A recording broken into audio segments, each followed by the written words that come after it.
오늘 우리에게 주신 하나님의 말씀은 욥기 40장 4절 말씀입니다. 제가 봉독해 올립니다.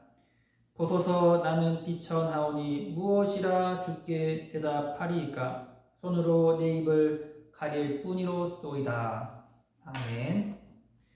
40장에서 하나님은 자신의 초월적인 능력과 지혜로 보여주시면서 하나님과 이 변론하려고 하는 인간이 얼마나 무지한지를 깨우쳐 주고 있습니다.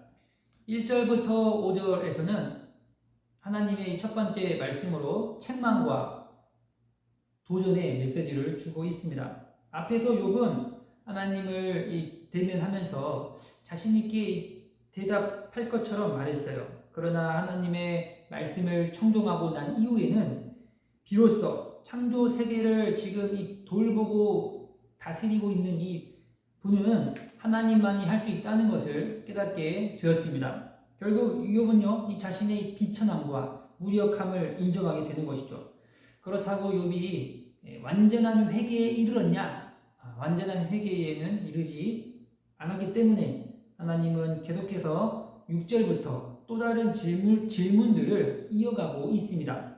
본문 1절부터 보십시오. 하나님께서 또 욥에게 일러 말씀하시되 트집 잡는 자가 전능자와 다투겠느냐? 하나님을 탓하는 자는 대답할지니라 라고 합니다. 이어서 욥이여 하나님께 무엇이라고 합니까? 본문 4절인데요. 함께 봉독합시다. 보소서 나는 비천하오니 무엇이라 주께 대답하리이까? 손으로 내 입을 가릴 뿐이로소이다. 비천하다라고 하는 이 단어가 작아지다, 줄어들다 이런 단어예요. 이 말은 욥이 스스로를 가리켜서 영광스러운 하나님과 대비되는 작은 인간이다라고 하는 이 고백입니다. 욥 29장에서 욥은요, 과거에 이 자신이 사람들에게 중요한 존재로 높임받고 있음을 추억하면서 과거의 영광을 다시금 회복해 달라고 간구한 바 있어요. 그런데 본문 4절에서 욥은요, 지난 과거의 고백과는 다른 고백을 하고 있습니다. 나는 이 비천하다라고 하는 이것, 나는 비천하다라고 하는 이것은요, 하나님께서 이 주관하시는 자연의 신비를 통하여 깨달은 하나님의 이 주권적 섭리를 인정하고 자신의 미약함을 입술로 고백하겠다는 의미가 담겨져 있는 것입니다. 또한 4절 하반절에서 욥은 하나님의 말씀에 손으로 내 입을 가릴 뿐입니다 라고 했어요. 이 완전한 회개에 이르지 못한 욥이 할 수 있는 게 무엇입니까? 완전한 회개에 이르지 못한 이 욥이 할 수 있는 것은요, 자신도 하나님 앞에서 손으로 입을 이렇게 막고 대꾸하지 않고 침묵하겠다는 것이죠. 하나님의 주권과 섭리의 오묘함에 대해서 전혀 모르고 함부로 말한 것에 대해서 뉘우친다는 거예요. 뉘우치는 표현이죠. 더불어서 어리석은 이 말을 내뱉었던 하나님 앞에 선 자신이 부끄러워지기 시작한 것이죠. 그리고 하나님의 말씀이라면 이제 청종하겠다, 듣겠다는 이 의사 표현입니다. 여러분, 우리는 이 피조물에 불과한 비천한 자예요.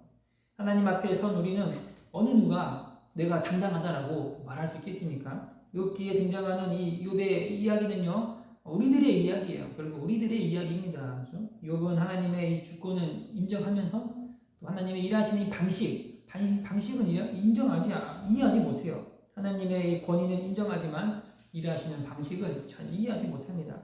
하나님은 계속해서 이 욥이 항복하지 않음에 따라서 균열을 가고 있는 것이죠. 결국 욥은 비천이라는 말로 자신의 균열을 드러냈고 또 손으로 내 입을 가릴 뿐입니다 라고 말하고 있어요. 하나님이 원하시는 방식이 무엇이냐? 비천의 신앙을 갖기 원하는 거예요. 비천의 신앙이죠. 하나님 앞에 설 때에 내가 어떠한 존재인지 알라는 거예요.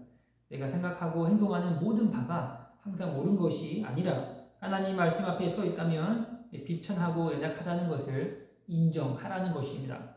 이 지점이 좀 어려울 수 있어요. 그렇죠? 내가 이 비천하다라고 하는 것을 인정하게 되는 순간 나의 연약함과 무능을 인정해야 하는 것인데, 사람은 기본적으로 나의 연약함과 이 무능을 인정하고 싶지 않은 성향이 있기 때문에 그런 거예요. 그럼에도 하나님은 우리에게 원하는 신앙은요, 비천이라는 신앙을 갖기 원하고 있는 것이죠.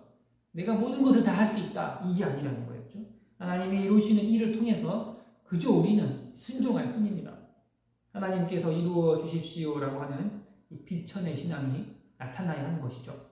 성도 여러분, 지금 우리는 어떠한 이 고집으로 인하여서 하나님의 말씀을 청동하지 못하고 있습니까? 나의 비천을 인정하지 못하고 있습니까? 이 비천의 신앙을 인정하지 않으면 여전히 나의 생각대로 이 신앙생활을 이어가는 것이죠.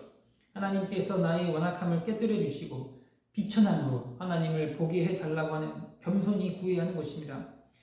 비천한 자가 될 때에 그때야 비로소 하나님의 말씀이 들리는 거예요. 비천한 자가 될 때에 하나님 행하심을 보는 것이죠. 연단 속에서 고난 속에서 우리의 완악함을 조금씩 균열이 가게 되고 우리의 연약함을 고백하게 됩니다. 비로소 비천의 신앙이 나타날 때에 나 자신을 의지하지 않고 하나님을 의지하게 되는 거예요. 그러한 자는 욥이 말했던 것처럼 손으로 내 입을 가릴 뿐이다 라고 말하게 되는 것이죠. 그동안 항변하며 하나님의 일하심의 방식을 이해하지 못한다라는 식으로 원망했던 자신의 지난날의 과거가 부끄럽게 여겨서 입이 10개라도 할 말이 없는 거예요. 그래서 손으로 입을 가립니다. 이런 이야기를 꺼내고 있는 것이죠. 지금 우리는 하나님의 일하시는 이 방식에 대해서 어떠한 트집을 잡으며 격양이 섞인 목소리를 이렇게 높이고 있습니까? 과거에 우리는 얼마나 크게 입을 열어서 하나님을 원망하며 항변했습니까? 하나님의 방식은요, 우리가 생각하는 그 이상으로 뛰어난 일을 하고 있음을 안다면 우리는 이 비천함으로 우리의 신앙을 좀 이렇게 돌아보아야 하는 것입니다. 이 새벽에 우리의 기도가요, 비천을 향하여 기도하며 과거에 함부로 말했던 이런 죄들이 있다면 용서를 구해야 하는 것입니다. 하나님은 자신의 초월적인 능력과 지혜를 보여주시면서 하나님과 이 변론하려고 하는 인간이 얼마나 무지한지를 깨우쳐주고 있어요. 우리의 무지와 연약함을 인정하며 비천함으로 주님 앞에 섭니다라고 고백할 수 있는 성도님들 되길 바랍니다. 기도하겠습니다. 하나님 아버지, 우리가 무엇을 가지고 하나님 앞에 당당히 서겠습니까? 우리의 연약함과 무능을 들여다보게 해주시고 하나님 앞에 비천함으로 겸손히 나갈 수 있는 믿음의 신실한 일꾼들 되게 하여 주시옵소서. 지난 과거에 또 함부로 말하며 하나님을 원망하며 항변했던 죄들을 용서해 주시고 다시금 우리 구주의 은혜를 높일 수 있는 믿음의 성도들 되게 하여 주시옵소서. 예수님의 이름으로 기도합니다. 아멘.